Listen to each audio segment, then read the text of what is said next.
Thank you so much for being here with me today and speaking with me. So, why don't you, start off by telling me a little bit more about yourself? Sure. I am a mom, first of all. I'm a professional. I've been in human resources for a dozen years now. I'm just really passionate about people. I love helping people. I love spending time with team members, and so that's really what drives me. That's wonderful. Thank you so much for sharing. So, growing up, did you ever have like something in your mind, something in your head about how you would approach having a family, but have a, successful career alongside? I really didn't know what I wanted to do when I got to college. I went to a school here in San Jose and was getting a degree in communication studies and had no idea what I wanted to do. And when I thought about, when I was younger, when I thought about having a family, I thought eventually I'd have a family, like I do the normal, like go to college, start my career, Makes sense. find a nice guy, get married, have children. But didn't work out that way. But that was the thought, right? And I always wanted to have children. I wanted to have a lot of children, actually. Looking back, like probably crazy thinking that. Yep. So like you said, it didn't quite pan out the way that, we think that it will or should. How did things actually play out? So very differently than I'm sure my parents imagined, and I even imagined for myself. But I went to college. The first year was great. I was a student athlete as well, Oh, and met someone, and we've actually been married 13 years now, and been together for 20 years. But um, got pregnant my second at the end of my second year of college, and that changed life for me very quickly. Got a job, had to get an apartment, had to stop going to school at that point in time, and just kind of had to face reality and grow up very quickly. And I was 19 years old at the time. Um, but as things would work out, had my daughter, who actually turns 18 this year. She's a high school senior. You know, got back on my feet. Finished up my undergrad credits at a junior college. I transferred back to the university I was at. Finished my degree in communication studies, and continued working and moving up the ladder where I was. I was working for a large retail organization, and had a young daughter and was working, but never thought it would happen that way. I don't think anybody imagines how that would work out, but that's how it happened. And we ended up getting married, and shortly afterwards had our son. And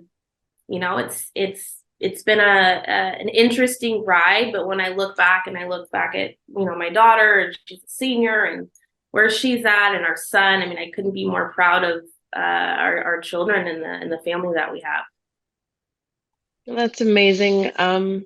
Thank you for sharing. And I couldn't agree more on the fact that things almost never pan out the way that you've maybe been brought up thinking that that's how it is. You go step by step, and usually it never really happens that way. And I'm so glad that, you had an amazing partner who supported you, and I think you were very confident and great in yourself to believe that you could do everything. So kudos to you for that. Thank you. And speaking a little bit more about maybe juggling things, what have you learned? Maybe some advice or something you can share about, juggling work and parenting at the same time. It's not easy, obviously, and you have to find some kind of balance. And I'm a person that struggles with balance sometimes, but you know I really learned early on that you have to fill your own bucket. Otherwise, you're no use to anybody else. You're no good for your children. You're no good at work. You're no good to yourself if you don't fill your own bucket and take care of yourself. And so I'm a huge advocate for self-care and doing the things that you love and that you're passionate about, because when you're happy and you feel fulfilled, then you can be a better mom and you can be a better employee and a better friend and a better, partner. And so I think for me, that's very important. Yeah, no, that's great insight. And I think a lot of the times one forgets that you got to put on your own oxygen mask before you can help others. So It's a great way that's of putting great to it. always it's a great thing to kind of always remember the back of your mind. You need to be happy before you can make everyone else happy around you. Thanks for sharing. Absolutely. And what about like some advice that you could give to yourself maybe 15 years ago, or someone who's maybe in a similar state as you were then? Anything you could tell them or something that you wish you knew? Sure. I mean, I would say a couple things. One is to never give up, never lose hope. Um, you are your biggest cheerleader, right? And so if you're not cheering yourself on and pushing yourself, no one else really is going to do that for you. And so, I would tell anyone that was in a similar situation or tell my younger self that to continue going, which is what I did, right? I never gave up. I actually wanted to try harder. I wanted to outwork everybody. And so for me, that was something that pushed me. I would also say don't give in to mom guilt. I think early on I struggled with, I can't be present at, all of the school functions and I can't help out like the other moms could, or, a lot of the other parents were, stay-at-home parents. And so like I couldn't do the same things as they could for their children, right? But on the flip side of things, I look at, uh, my children seeing me with a strong work ethic, seeing a strong woman in the household, seeing, that they can achieve their dreams. I think those things that I've been able to demonstrate, you know, are equally as great as, showing up to a Halloween, lunch at the school, right? So you can't feel guilty about not always being able to do everything, because you realistically can't do everything. But if you're doing the best that you can in the areas that you need to, which is as a mom and as a team member, then I think that's all that matters. Yeah, no, that's so nicely said, really, because mom guilt, it absolutely exists. It is so true that it sometimes just makes you wonder, what are you doing? And you're questioning your choices. But, and you said it beautifully, it's about showing up as um, a professional. It's about showing up with good work ethic. That really is something that, as a role model right there for your kids. It's something that you want to imbibe in them as well.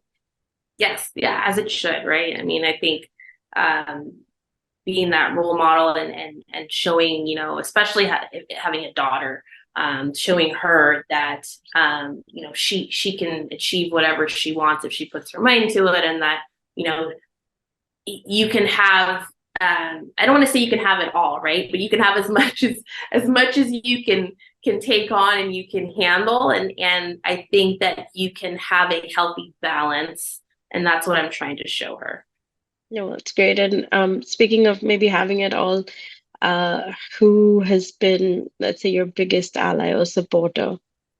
I've always surrounded myself with strong women, no matter where I've worked. When I was at the large retail grocery chain, I surrounded myself with strong women that were in positions of power, or in positions that I was attaining to get to. And me being the youngest of the group, they were great mentors to me, and supporters of my career, and advocates for me, and helped me get positions that you have that imposter syndrome where you don't think you're ready or you're good enough yet, but pushed me into roles, and helped me further along my career. And then moving into a different organization again, I think I just naturally find like-minded women, and there's not, the higher you go up, there's not